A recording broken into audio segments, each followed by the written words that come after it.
Germany on Saturday reversed a historic policy of never sending weapons to conflict zones, saying the Russian invasion of Ukraine was an epochal moment that imperiled the entire post-World War II order across Europe. The decision was an abrupt change in course, coming after Berlin clung to its initial position for weeks despite the rising Russian menace and pressure from EU and NATO allies.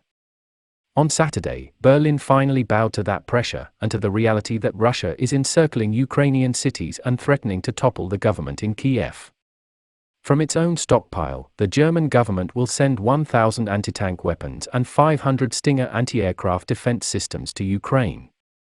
The government has also authorized the Netherlands to send Ukraine 400 rocket-propelled grenade launchers and told Estonia it ship over send 9 howitzers. The Russian invasion of Ukraine marks a turning point, German Chancellor Olaf Scholz said in a statement. It threatens our entire post-war order. In this situation, it is our duty to do our utmost to support Ukraine in defending itself against Vladimir Putin's invading army. Germany stands closely by Ukraine's side. A government spokesperson said the weapons will be delivered as soon as possible. Until Saturday, Germany had stuck to its long-standing practice of not permitting lethal weapons that it controlled to be transferred into a conflict zone. That stance bewildered some European officials, even more so after Russian President Vladimir Putin ordered a full-scale invasion and launched missile strikes on Kiev, the Ukrainian capital. Germany's shift comes as numerous Western allies are mobilizing to send Ukraine more guns, ammunition, and even anti-aircraft defense systems as Russian forces bear down on major Ukrainian cities. The reversal could mean a rapid increase in European military assistance for Ukraine, as large portions of the continent's weapons and ammunition are at least in part German-manufactured, giving Berlin legal control over their transfer. Yet Berlin's changing stance does not necessarily mean all requests for arms shipments will be approved, as each case is decided individually.